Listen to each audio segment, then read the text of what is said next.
Hello students, welcome back. So today I am Radha from DPS Haldwani Lamachor going to start another topic of the same chapter, that is morphology of flowering plants. So here we are going to start the another one, that is the parts of flower. In the previous lecture already we have done about different parts of plant, and in that parts we have covered up to the flower. Okay, we have done root, then stem, then leaf, then flower, and we have discussed already about the parts of flower and the classification of flower on the basis of different characteristics. So here we will talk about the parts of flower and how they are having different feature. So the first one is the calyx. Okay, calyx means sepals. As we have done that, calyx is what? It is the sepal of the flower. And another one is the corolla, which represent the petals of the flower. So here in case of calyx, calyx is the outer hole. We know that all these things are present in what? In 4 holes. Okay, so the outer one, that is calyx, it is useful for a protection of the birds. Okay, the birds which is arising from the plant, it will covered it in a bird stage, as well as they are non-green, or sometimes they can be green, right here. And corolla is what? Corolla is the petals, and the function of corolla is to attract the insects. We know that petals are present in varied color, in varied forms. So these are important to attract the insects for the proper pollination. Okay, so one by one we will understand that what can be the different situation in case of calyx. Now, these sepals can be of different types or different number, as we have done that it may be trimerous, it may be tetramerous, it may be pentamerous on the basis of their number. So here we will understand that these number of sepals are present unitedly or they are free. So on the basis of this condition, we have divided into 2 parts, that is gamosepalous. Gamo means united, sepalous related to the sepals. So when the sepals are united, the condition will be gamosepalous. Okay, and another condition is polysepalous. Sepalous, same thing, related to the sepals, and poly related to the different one, and they are the free. Okay, it means that the sepals are the free here. So 2 conditions we have done, gamosepalous as well as polysepalous. Same condition with the name different we will study in case of corolla also. Corolla means petals. Now petals, we know that petals can also be 2 petals, 3 petals, 4 petals, different petals of flower we know. So on this basis we have divided into 2, that is gamopetalous. When the petals are united, this condition is known as gamopetalous, and the condition in which the petals are free, that condition is known as polypetalous. Right here. And we know that these petals, whenever we are talking about the petals, it can be present in different forms. Okay, sometimes you have seen that the structure of the petals is like this. Okay, in this case what you will say, it is a funnel shaped. Okay, sometimes you have seen that petals are present like this form. Okay, so what you will say, it is a bell shaped, and sometimes these are united and forms a tubular like structure. You can say that is a tubular shape. So we can say that on the basis of their forms, we have divided the petals into 3, that is tubular shape, bell shape, as well as funnel shape or the wheel shaped. Okay, now another subheading comes under the flower. As we are talking about this calyx or the corolla, sepals or the petals. So these sepals and petals are arranged on the floral bud. Okay, in the flower, how they are arranged. Okay, so it depends on this arrangement, and this is known as what? Estivation. So estivation is what? How the sepals and the petals are arranged in the floral bud. Okay, if some flower is there, so how they will be arranged. So on this basis, we are having 4 types of estivation. Okay, the first type of estivation is valvate estivation. In this case, the sepals or the petals, Here I am talking about both. Okay, sepals or the petals, they are making this type of arrangement. What does it mean?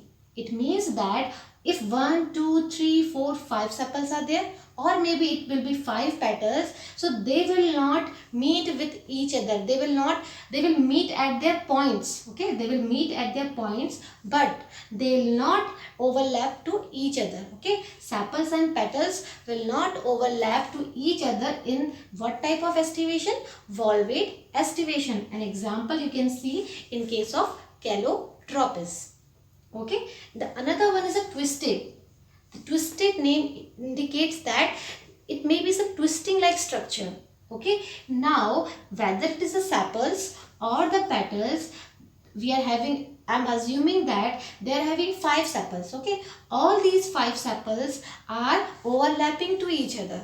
What they are doing? They are overlapping to each other, and what is happening? It may be the petals also overlapping with each other. So the condition will be twisted estivation, and this type of estivation we can see in case of China rose, ladyfinger and cotton. Mostly you are, if you can see the examples, you can say the Malvaceae family. Okay, so all these comes under the Malvaceae family.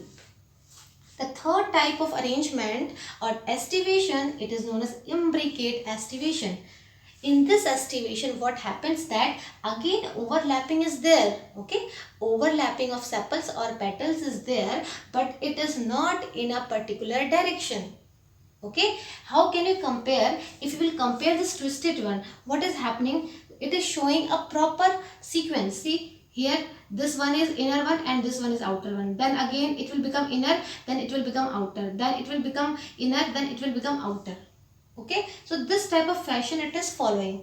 But here in case of imbricate estivation, see here, this whole is inner one, then outer one, then here again these outer one, then outer one. So no proper inner outer, there is no proper fashion in this case of imbricate estivation, and this type of estivation you can see in case of cassia and gulmohar.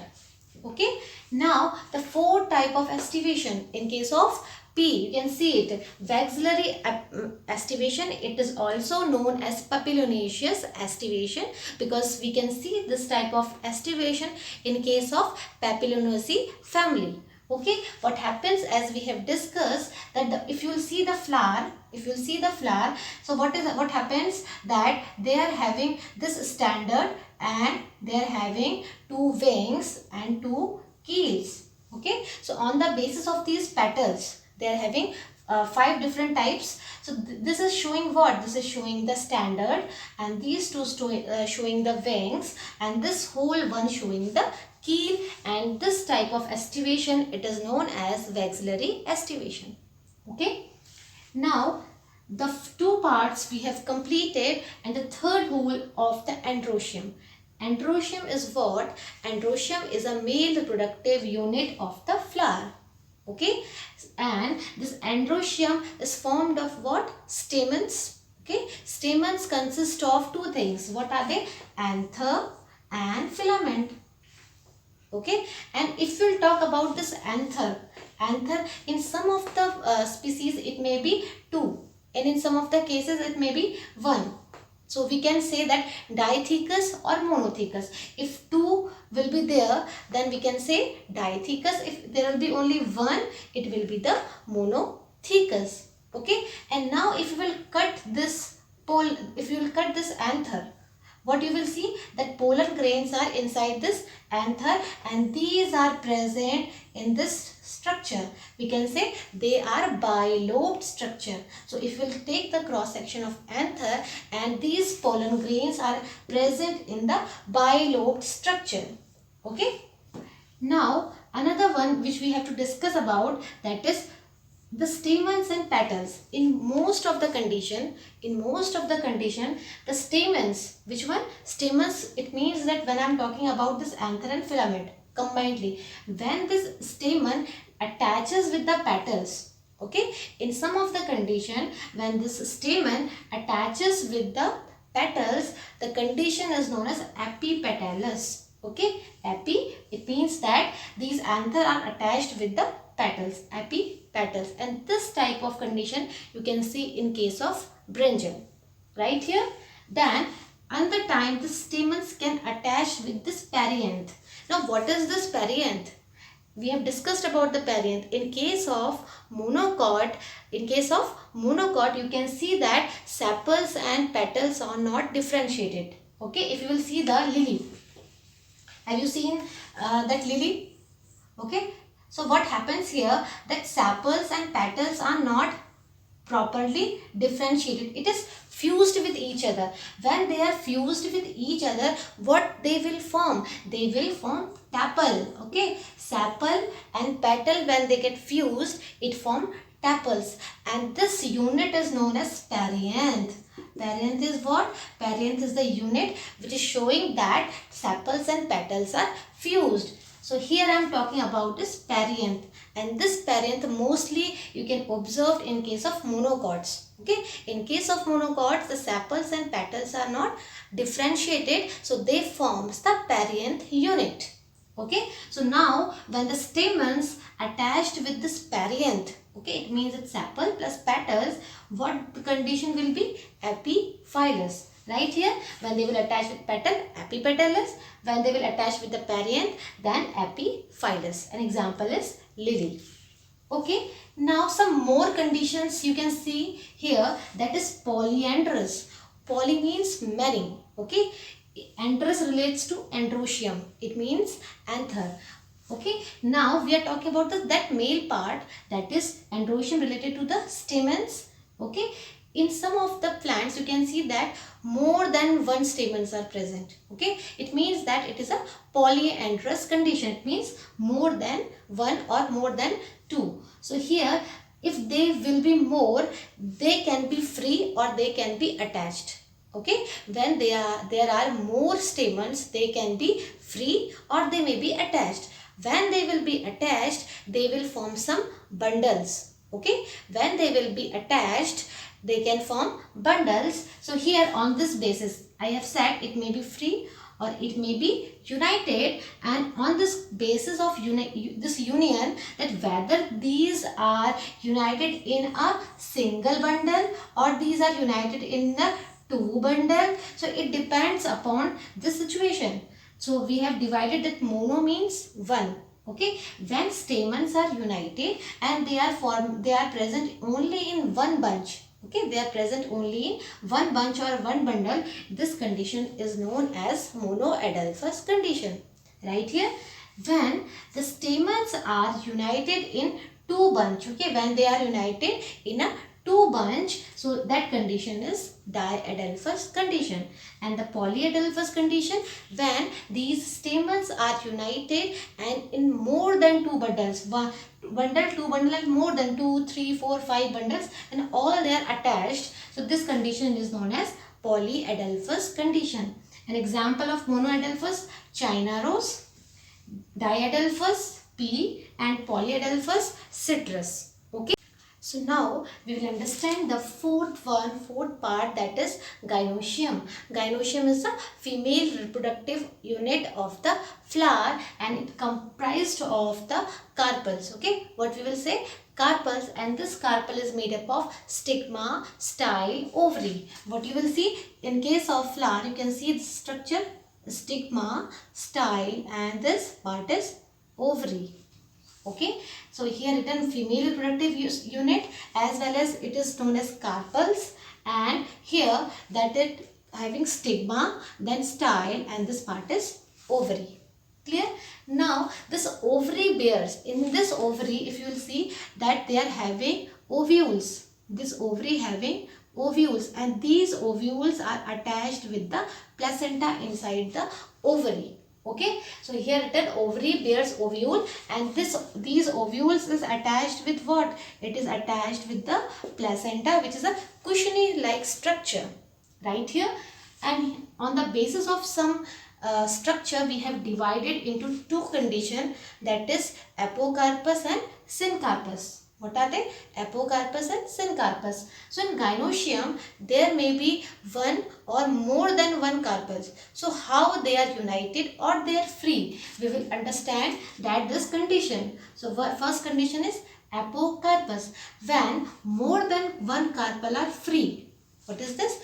When it is apo means when there is a free form of carpel, it is known as apocarpus. Syn means something, it is mixing, something which is having fused. Okay, we know the syngamy. Syngamy is what? Fusion of male and female gamete. So you can relate the syn word from there. Syn means to combine. So here, when the carpels get fused, this condition is known as syn carpus, and carpus related to what? The carpels, that is female reproductive unit. Apo means free, carpus related to the carpels, right here. And examples, yes, these examples are very important. That examples are lotus, rose in case of apocarpus, and in case of syncarpus, mustard and tomato. Okay. Now another term which comes under this gynosium, that is placentation.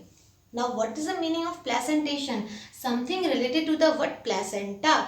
So here how this placenta is attached inside this ovary when these ovules are attached here in the ovary. So we can say that placentation is the arrangement of these ovules. What are the arrangement of these ovules inside this ovary? So how they are arranged inside this ovary, this condition is known as placentation.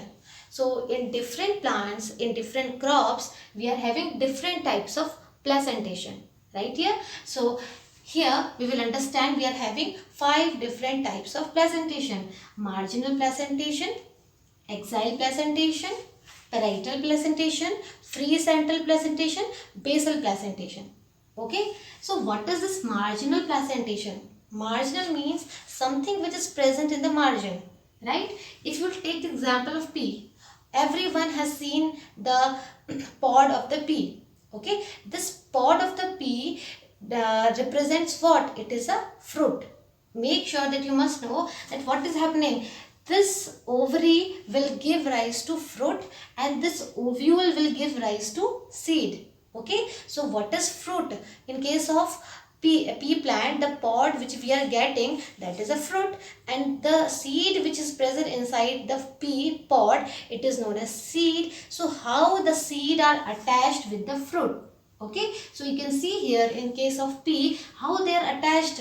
They are attached in a one side at one margin, and that margin is ventral side. So in case of pea, the ovules are attached at a one suture, or they were attached in a one margin. This condition is known as marginal placentation.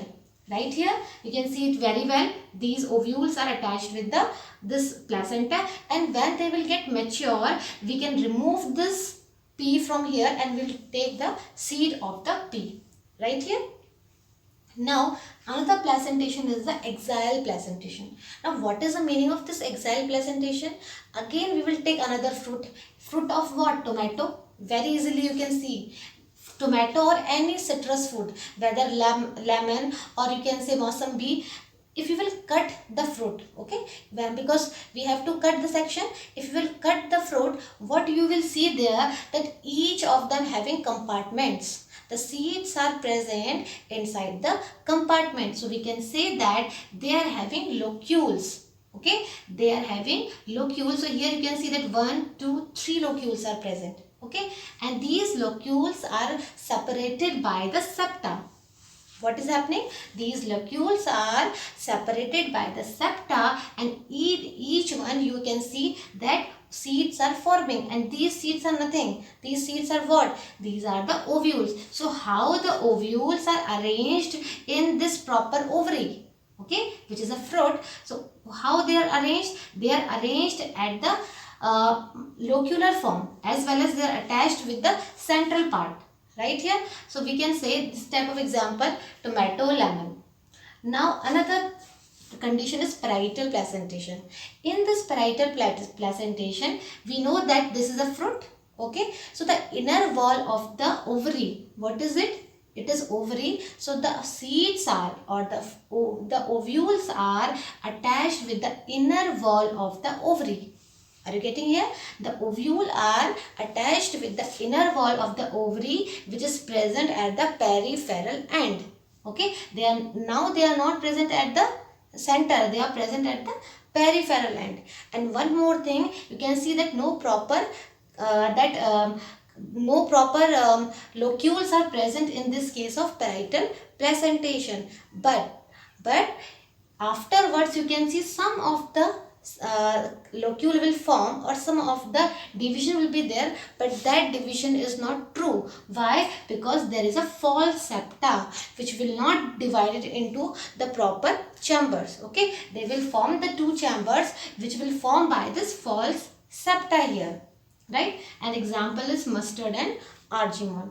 Now we will take the fourth one, free central. What is the meaning of free central placentation? It means that now there is no septa is present. Here septa were there, here false septa is present, but here there is no septa. If there will be no septa, so there will be no locule formation, no chambers are present. So what will happen? The seeds will, or the ovules are directly attached with the central part of the ovary. Okay, here ovules are attached with the center one with the help of placenta, but here that these are arranged the periphery end, but here there is no proper segmentation, there is no proper localization, and due to this all these are present at the same point. And examples are dianthus and primrose. Okay, the last placentation is the basal placentation. What is the meaning of basal placentation? If it is an ovary, the ovule is present at the one side. Okay, it is present at this one side and at the base of the ovary. This is known as basal placentation. The name itself indicates at the base of the ovary there is only one ovule is present. Here see, you can see different ovules, but here you can see only one ovule is present, and this is known as, examples are sunflower and marigold. Right here. So we have completed about the all four parts of the flower, and as well as how they are arranged. Their arrangement is placentation. Now after all these things, because we know that flower is a reproductive unit, when there will be sexual reproduction, what will happen? Due to the fusion of the male and female, they will form the fruit. Okay, what they will do? They form the fruit, and fruit is nothing. Fruit is a matured, ripened ovary. As I have said, this ovary will later on, okay, this ovary will later on, after the fertilization, it will give rise to the fruit, and the ovule which is present inside this one, they will, after fertilization, they will form the seed. So here we have started the another part of the plant, that is fruit, which is a matured, ripened ovary. And another term which we know about the fruit, here what is happening? With the help of proper fertilization we are getting fruit, but sometimes there will be no fertilization. If there will be no fertilization of ovary, so what type of fruit you will get? You will get the parthenocarpic fruit. So parthenocarpic fruit is what? That fruit which is formed without the fertilization of the ovary, and examples are the banana, grapes and pineapple. In these examples there are less number of seeds, or there is a no seed is present, because no fertilization is there. That's why this will not change the ovule into a proper seed. Okay. One more important thing about the fruit is that fruit is composed of, if you will see the fruit, it is composed of what? The wall is present in the fruit and the seed is present. So we can say that fruit is made up of the wall, or the layer, as well as the seed. And the wall which is present in the fruit, it is known as pericarp. What you will call? Pericarp. And this pericarp may be dry or it may be fleshy. It depends on fruit to fruit. Okay. This pericarp may of varied forms depending upon the species to species. So this pericarp can be dry or it can be fleshy. So now if you will talk about the dry pericarp of the fruit, so it is divided, or the layer is made up of three things. What are they? epicarp, mesocarp and endocarp. Okay, the name indicates epi means outward, meso means middle one, endo means inner one. So any fruit having three layers, that is outer one epicarp, middle one mesocarp and inner one the endocarp. Right here, in case of mango, if I will talk about the mango, it is having three part. Epicarp is what? The outer green part which is not edible. Mesocarp is the middle one which is we are eating, the colorless. And endocarp is what? The inner part of the mango. You can see that inside this the structure is present and inside the endocarp seed is present. Okay, so we can say that they are having three part. Right? Now, if we will talk about the coconut, what is happening in case of coconut? The epicarp is what? Epicarp is very thin. Okay, while in case of mango also, the epicarp is thin, the outer part. But in case of mango, we are eating which part? We are eating the mesocarp. Okay, because this is a fleshy part which we are eating. But in case of coconut, this mesocarp is what? It is a fibrous one. Okay, that fiber is present in the coconut of which part? Of the mesocarp. And after that, which part is edible? Endocarp. Right here. And the fruit of the mango and coconut, it is known as drupe. What you will call the fruit of mango and coconut? It is known as the drupe. Right here. So now we will understand about the seed, because now fruit is developed, and inside this fruit we will understand that what is the structure of seed and what is seed. Now we will discuss about the seed. Seed is the last part of the plant.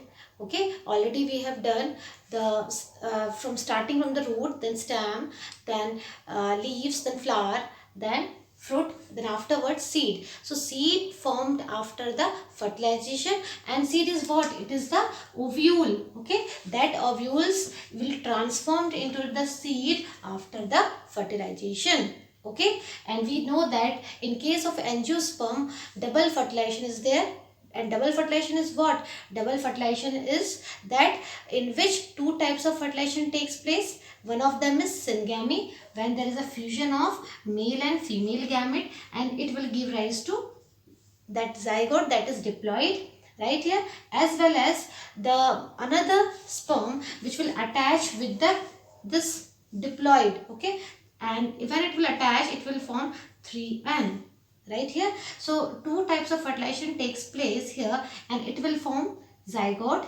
Okay, and it will form the endosperm in any of the angiospermic plant. So now if we will talk about this seed, it is a formation of these ovules. Okay, when it will transform into the seed here.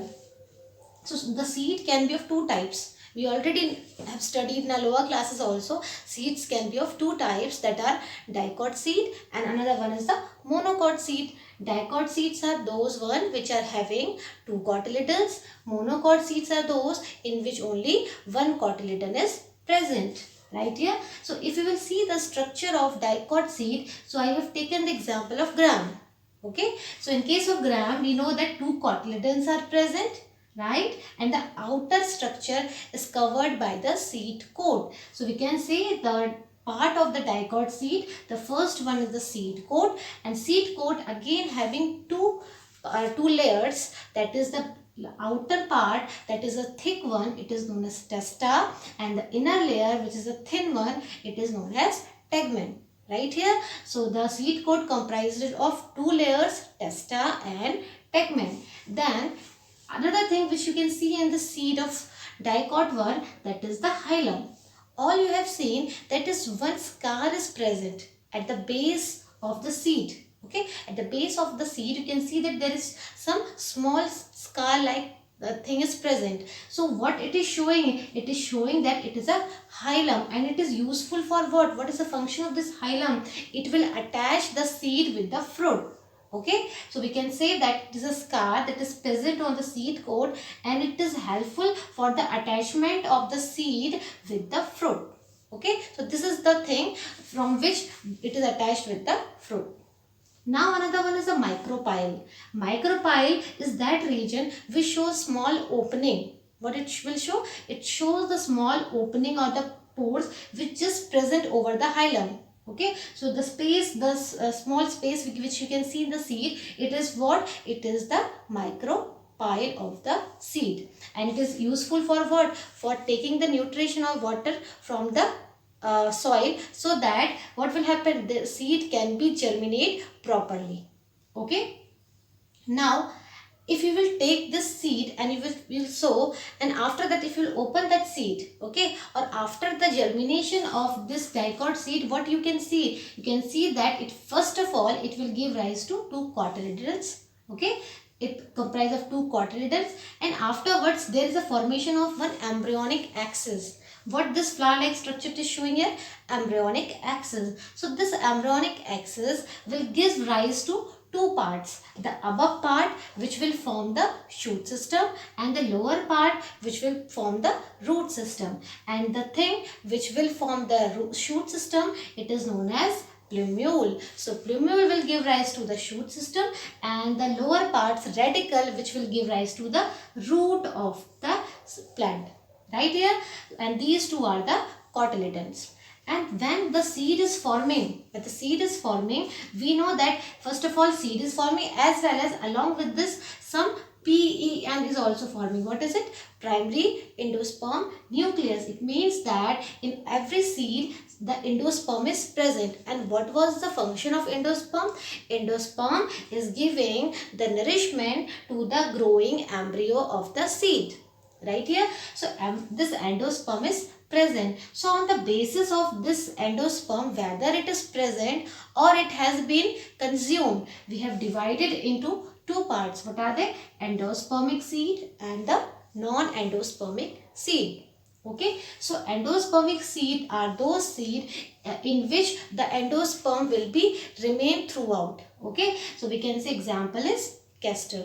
But in case of non-endospermic seed, due to the growth of the seed or due to the growth phase, what happens? This endosperm has been exhausted. Okay, and after that there will be no endosperm in the mature plant or the mature seed. So we can say that it is a non-endospermic seed. An example is bean, gram, pea. All these are the example of non-endospermic seed.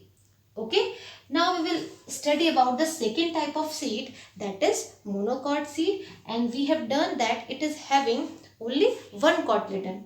Okay, so you can see here there is one structure which is showing, and inside the structure only embryo is present. So how we will do that? Endosperm is present in case of monocot seeds. Okay, so we can say these are the endospermic, but exception is there in case of orchid, the seed are a non-endospermic. Okay, and another one is the cereals, because see these monocots, under the monocot seed most of the cereals, wheat, rice, maize, all these come under the monocot seed. So that's why we are saying the cereals. Okay, and particularly if I will see here, this is the structure of maize. All you know, all you have seen the seeds of maize, how it look like, this type of structure. So this type of structure consists of some parts. So again, if you will see this maize here, so it is also having seed coat, as we have done seed coat here. So the seed coat is present in case of maize seed, but the seed coat is what? The seed coat is membranous, and this membranous seed coat is fused with the fruit wall. So we cannot distinguish it properly between the seed coat and the fruit wall because they are fused with each other. Okay, and another thing, the outer covering of the endosperm, as we are saying endosperm is also there, seed coat we have done, then endosperm. So the outer covering of this endosperm, this part is showing what? This part is showing endosperm. So this outer covering of endosperm will separate from this inner embryo. If you can see the maize seed, so inner part you can see that was the embryo, and the cover which surround the embryo, it is known as endosperm, which is providing nutrition. Okay, so now if I will expand this structure here, you can see that this endosperm part is this one. So this endosperm is differentiated. So the outer covering of this endosperm will separate it from the this embryo with the help of which layer? With the help of this aileron layer. So aileron layer, this shaded part, it is showing what? It is showing the aileron layer which separates this endosperm from the embryo part. Okay, so we can say that this aileron layer is present, and this aileron layer is made up of protein. That's why we have written it is a proteinaceous layer. Okay, so we have done about the seed coat, then we have done about the endosperm and the covering of the endosperm. Now we will talk about the embryo. Okay, embryo is small in case of monocot. Okay, and it is placed at the base. Okay, so same thing I have written here. Embryo is very small and it is placed at the base or at the end of the endosperm. Okay, if it is an endosperm, so it is present at the base of the endosperm. And here you can see that this structure in endosperm, in here also endosperm is covered by some of the structure like cotyledons. Okay, cotyledon is present here. So this cotyledon is in which shape? In shape of shield shape. So this type of structure you can see. Shield, you know that shield is given to any winner. So like this shield you can see here at the base. So this scutellum is what? It is the large cotyledon which show the scutellum here, right? As well as you can see that this type of structure, what they are showing, it is showing the embryonic, that is radicle and plumule, because monocot seed will also give rise to root system and shoot system.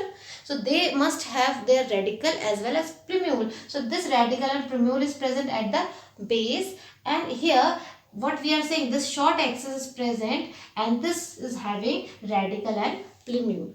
Okay, now what is the difference here? The plumule as well as the radicle which is present in case of monocot, they are covered with, okay, they are covered with some sheath like structure.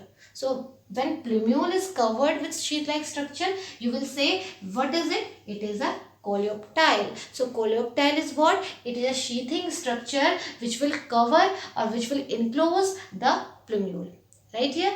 And another one is a coleorhiza. Coleorhiza is what? Again it is a sheathing like structure which will cover the radicle.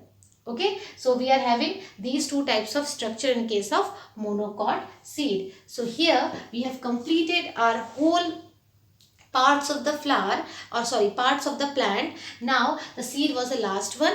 Clear? So that's all for today. Thank you.